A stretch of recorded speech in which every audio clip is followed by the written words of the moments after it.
You're listening to the Play Therapy Podcast with Dr. Brenna Hicks, your source for centered and focused play therapy coaching. Hi, I'm Dr. Brenna Hicks, the Kid Counselor. This is the Play Therapy Podcast, where you get a masterclass in child-centered play therapy and practical support and application for your work with children and their families.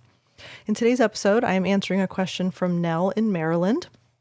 And Nell is asking about a child who is not speaking in sessions. And not that he is selectively mute. He presents as selectively mute, but has not been provided that diagnosis per her email. So I think I might be making an assumption there, but I'll read little parts of her email so that you get a sense of what's going on. And she has some questions surrounding what to help the parents understand and how best to support him in the playroom. So thanks, Nell, for writing in. I appreciate your question. So the client is 11 years old, and his parents report that he's talkative and sociable at home and with family members that he's comfortable with, but he struggles to connect with peers and adults that he does not know well. He's been tested and is not autistic. And then this is where it gets a little sticky. So his mother's, quote, goals for the sessions, end quote, have been that he verbalizes in hopes that he will feel more comfortable talking outside of therapy. And she suggested that Nell tells him we could talk for 5 minutes and then be quiet for 5 minutes. Oh, Lord have mercy. Okay, so that was my ad lib, not part of the email. Need to be clear since you're not reading it. Okay, so then Nell told his mother that it's important that the therapy room remains a safe place for her son. Good for you, Nell. And that he does not feel pressured to talk there like he does in other settings in his life. And then she goes on to say that he mainly plays with stuffed animals and has them talking to each other for several sessions, including the telephone in the playroom. He seems to be acting out different animals being forced to talk on the phone.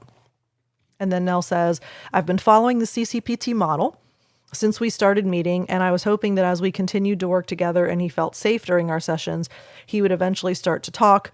We're 12 sessions in, and he has still not said a word to me. When I tell him we have 5 minutes left and then 2 minutes left, he looks at me and nods, but that is the most direct interaction that I've had with him. And also noteworthy, I am the third therapist his parents have taken him to, and their pattern is that they end therapy because he is not talking. I would love your suggestions on where to go from here with the client and his parents. Okay, Nell, let's dive in. Thank you for this. This is actually a really helpful question. All right, so let's begin with mom/parents. Okay. So in this scenario, and I feel like I'm a broken record on these topics, but it's worth repeating because I think this is probably one of the greatest elements of struggle. We have to be really intentional and purposeful as child-centered play therapists about setting expectations with parents. So we have to make it clear that there are stages, there are phases, there's a timeline. We have to help them understand what the process looks like in the playroom.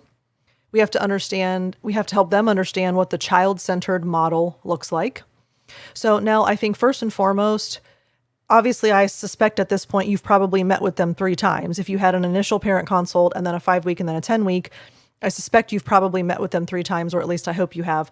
But it may warrant in the next meeting with them kind of starting from scratch and maybe going back to ground zero a little bit and really helping them understand the big picture of what this model is, what the approach is, why, what the outcomes are going to be, what the timeline looks like.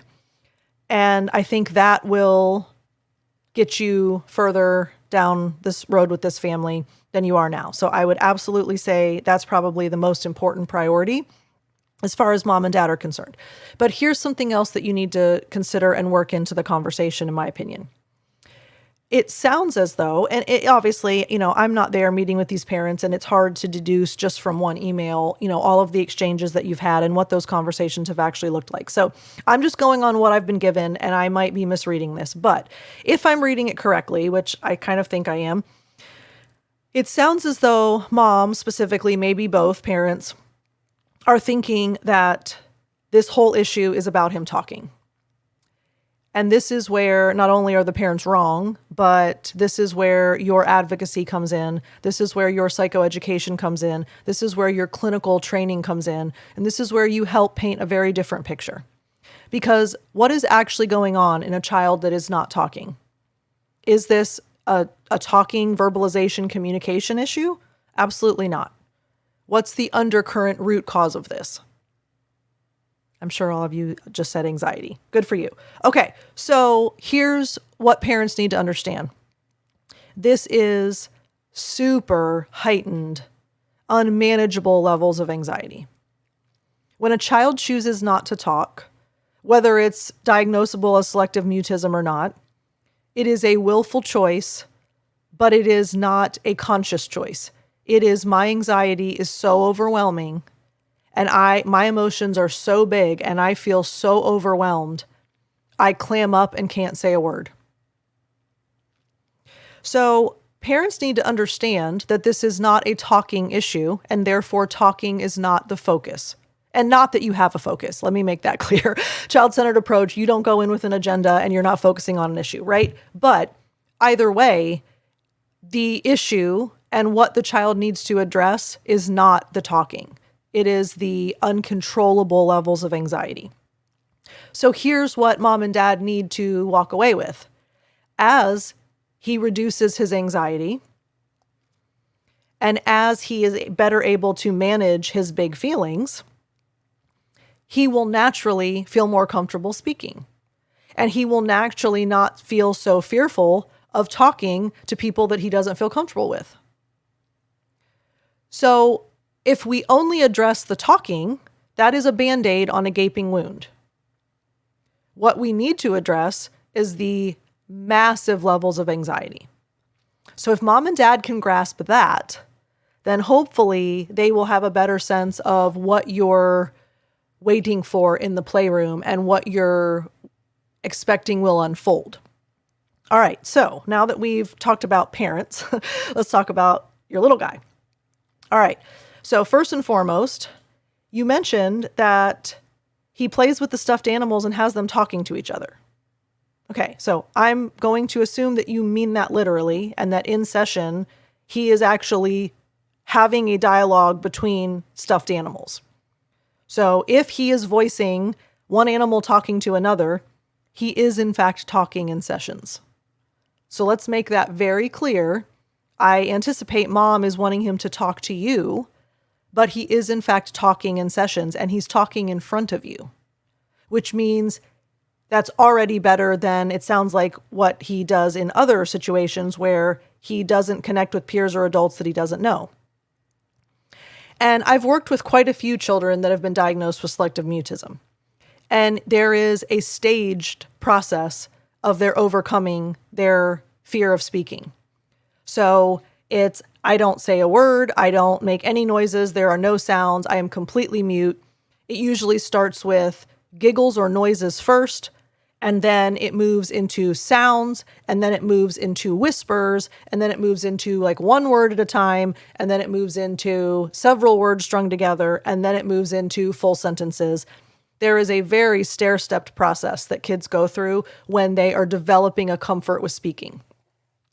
So the fact that he is dialoguing play with animals is huge. That is something to celebrate. So if mom and dad can't see the significance of that, then that's definitely something that needs to be shared. And here's why he's doing this in the capacity that he is. The animals are talking right now, so it's third person. He's not first person talking yet. I mean, he is actively doing the talking, but in a narrative dialogue of two animals talking back and forth, there's a distance where he can feel a little bit safer and a little bit more removed from actually talking. So if the two stuffed animals are talking, it's not him, right? So he's practicing his comfort. He's practicing his ability to talk in front of people, even though he's using the animals to do it as third person because it gives some space. So we will often see third person play, and then it eventually transitions to first person play as they feel more safe and comfortable and they can have the ownership and the responsibility of whatever that play is. So I think that's a really significant thing that should be celebrated first. Second, and this sort of goes back to parents, but specifically your question, I would love suggestions on where to go with him. Let's just lay this out on the table. We do not change our approach to accommodate parents' requests or demands. I'm going to say that again. We don't change our approach to accommodate parents' requests or demands. Ever. For any reason. I don't care how hard they push. I don't care how much they beg. I don't care if you're scared they're going to pull their kid out. I don't care if they're threatening you. I don't care if they're not bought in and you can tell that they're hanging on by a thread. And if you'll just do this one thing, it might pacify them. Under no circumstance do we change what we do to accommodate requests and demands from parents. Why? Because they don't know what is best. And we do. It's just that simple. It's not to be defiant. It's not to refuse. It's not a power trip. It's none of those things. It's, I know what your child needs, and you've trusted me enough to trust me with your child. You need to trust the process, and you need to trust my clinical judgment. And my clinical judgment says this child needs child-centered play therapy. And if you just let it unfold, your child will do the work that your child needs to do. And that has to be communicated in that simple of terms. I know that you'd really like me to ask him to talk for 5 minutes and to not talk for 5 minutes, but here's why I won't do that. Here's why that's not child-centered. Here's why the child-centered method is more appropriate. All of those things have to be worked into conversations with parents. And it's respectfully, and it's gently, and it's lovingly, and it's all of those things, but it is very firm and it's direct. So we will never, ever change what we're doing because a parent is forcing us to do it or insisting upon it or any of those other things. All right. And then finally, you mentioned he's 12 sessions in.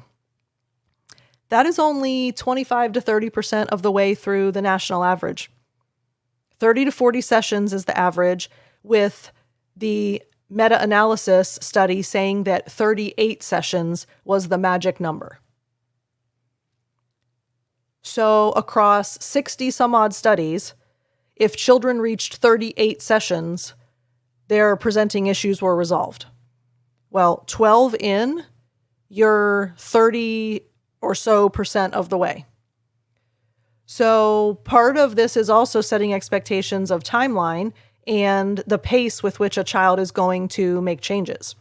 I actually feel like 12 sessions in, a child having stuffed animals talk back and forth and talk on the phone when a child is struggling to speak, if that doesn't show and demonstrate the work that that child is doing, I don't know what could.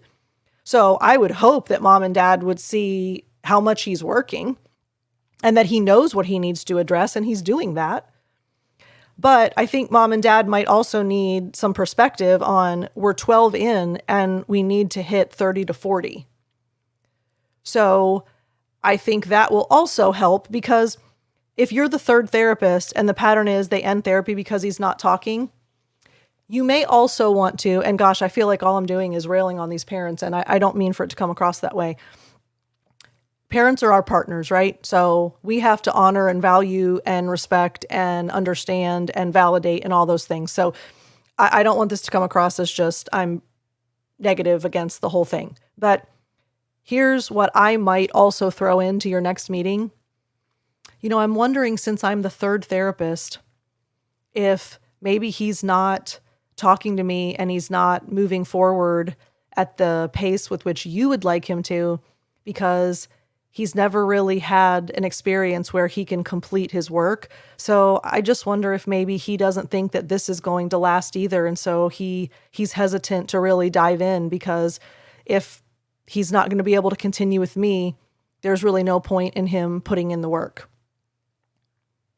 I think that's a worthwhile conversation too, because a child can't trust you and can't build the relationship and can't feel safe doing the work, especially an anxious child. I mean, anxiety already makes you uncomfortable when you're in a relationship building process, and talking already makes him uncomfortable in a relationship building process. So if he also can't trust that you're going to stick around and that he's going to be able to continue to see you, that could be a huge hindrance that's going on internally for him.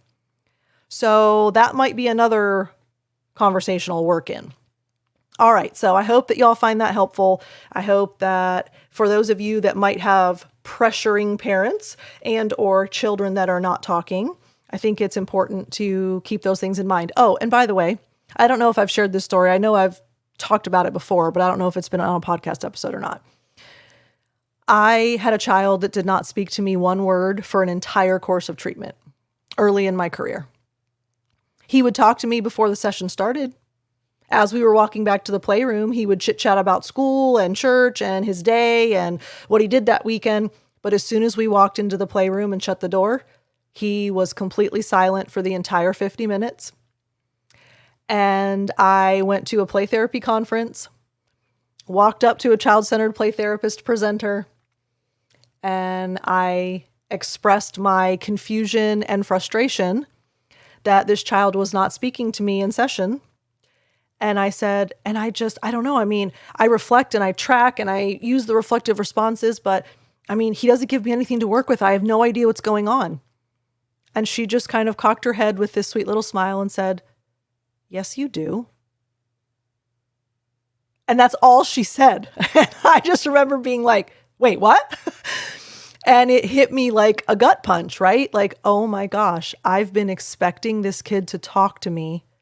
And all along, he's been communicating everything he needed to without saying a word. And I just had these expectations.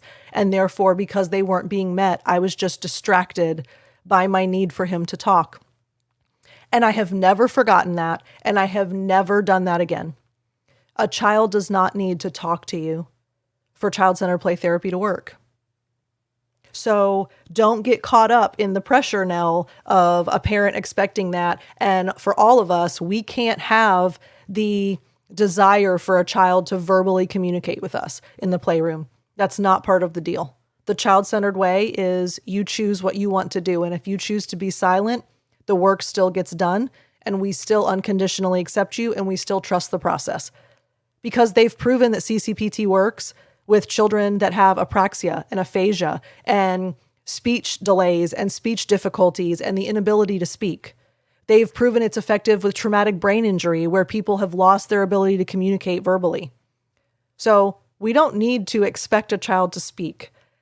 And that is a very powerful burden lifter for us, right? All right, y'all. I appreciate you. Super grateful for every one of you. If you want to have a weekly Q&A with me, I'd love to have you on the collective. Go to ccptcollective.com and you can sign up for that. It's been so fun. We almost have 100 people on there now. Oh my gosh. And if you want to ask me a question, call or email me, Brenna@thekidcounselor.com. Call 813-812-5525. Love y'all. I'm grateful for you. Hope that you're enjoying in Florida, it doesn't really feel like spring. It's almost kind of starting to feel like summer. But for the rest of you, I'm hoping that you're enjoying your spring. And for my international people, I have no idea what season you're in. So happy April. All right. Love y'all. Talk to you later. Bye. Thank you for listening to the Play Therapy Podcast with Dr. Brenna Hicks. For more episodes and resources, please go to www.playtherapypodcast.com.